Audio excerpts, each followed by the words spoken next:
Halo semuanya, selamat datang di Mana Recaps, spoiler alert. Jadi hati-hati buat yang belum baca ya. Dan terima kasih khusus buat kalian yang udah subscribe channel ini. Dia kehilangan orang tuanya di usia muda. Kakaknya melakukan segalanya untuk mengisi kekosongan itu. Dia bekerja siang dan malam dan bahkan menabung cukup banyak untuk mengirimnya ke luar negeri untuk sekolah. Berkat kakaknya, dia bisa lulus dari universitas dan baru kembali ke Korea beberapa hari lalu. Tapi kakaknya jadi aneh. Tiba-tiba dia mulai mengatakan kalimat aneh dan bahkan jarang pulang. Jadi dia memutuskan untuk mengikuti kemana dia pergi, menyamar seperti yang dia pelajari dari Metal Gear Solid. Jian berkata, dia tidak perlu lagi bersembunyi, tapi gadis itu berteriak, tidak!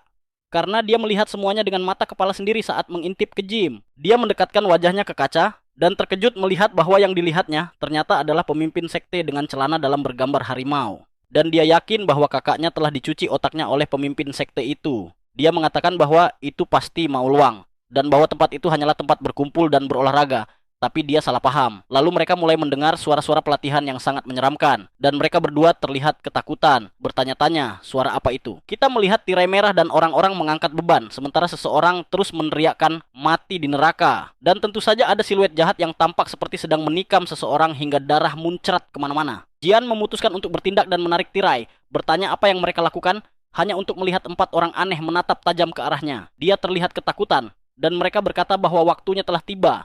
Lalu mereka merentangkan tangan ke arahnya sambil bernyanyi, pergilah ke neraka.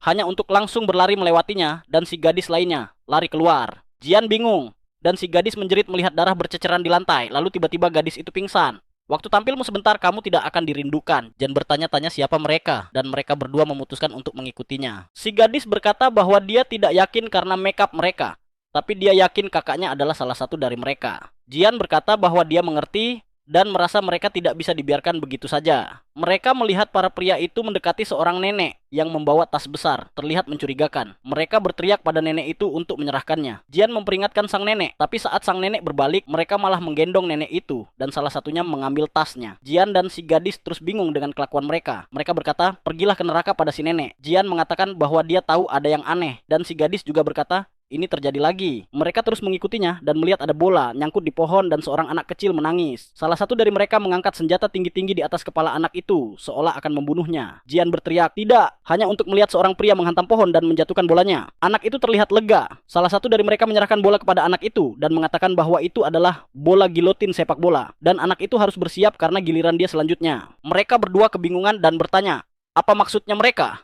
Jian bertanya pada si gadis, apakah dia ingin terus mengikuti mereka, dan dia menjawab iya. Mereka terus mengikuti sampai tiba di tempat ramai, penuh orang yang tampaknya menghadiri sebuah acara. Jian dan si gadis melihat mereka tertawa dan tampak khawatir. Mereka berkata bahwa semua orang berkumpul di tempat ini dan membayar uang untuk sesuatu. Mereka curiga ini mungkin benar-benar sekte. Kalau benar, mereka harus menghentikannya. Terdengar si gadis berkata, mati berulang kali, dan dia maju, lalu duduk di pundak Jian, berteriak kepada pria di depan untuk pergi ke neraka. Mereka membayar untuk masuk, dan kepala si gadis terbentur saat masuk yang membuatnya langsung pingsan. Si gadis bilang itu adalah rencana sempurna. Jian memanggilnya, dan saat mereka berada di dalam ruangan, pintu perlahan terbuka. Lampu merah menyala di panggung. Orang-orang dari Jim berdiri mengenakan jubah. Mereka mulai tersenyum dan berkata, kini gerbang neraka telah terbuka. Si gadis berkata bahwa itu suara kakaknya. Jian bertanya apakah dia yakin. Sebuah benda berlumuran darah didorong ke atas panggung. Salah satu pria melempar topengnya ke udara dan ternyata itu Mau Luang. Berteriak, pergilah ke neraka. Jian kebingungan dan kerumunan mulai bersorak gila-gilaan. Mereka terus berteriak,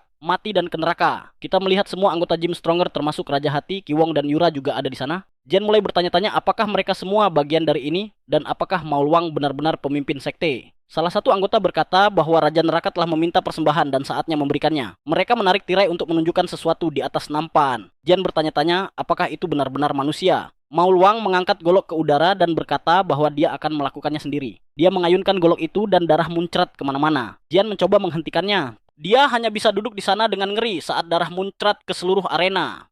Semua anggota KISS mulai tertawa, memberitahu semua orang untuk bersyukur. Karena inilah yang mereka inginkan dan minta sejak awal. Ternyata itu hanya saus tomat dan mereka malah melemparkan burger ke seluruh kerumunan. Orang-orang mulai menangkapnya, sementara Jian hanya menatap mereka dalam kebingungan. Mau Luang berkata bahwa mereka kini telah mengisi kembali nutrisi otot dan semua orang harus mengikutinya dan berteriak. Mereka mulai jongkok serentak sambil menyanyikan lagu dengan lirik seperti angkat deadlift, tekan bench, power lift. Ternyata itu adalah konser amal dari band Megadeth dan biaya masuknya disumbangkan untuk pembangunan kota. Semua hal aneh yang mereka lihat sebelumnya hanyalah aksi sosial para anggota band. Konser berlanjut dan mereka bahkan melakukan pose T yang konyol. Si gadis berkata bahwa dia lega. Jian memanggilnya dan dia berkata bahwa dia hanya khawatir kakaknya telah berubah. Dia merasa bodoh karena ternyata itu semua hanya salah paham. Walaupun memakai makeup menyeramkan, kakaknya tetap membawa kebahagiaan seperti biasa. Jian mulai melihat segalanya dalam sudut pandang baru.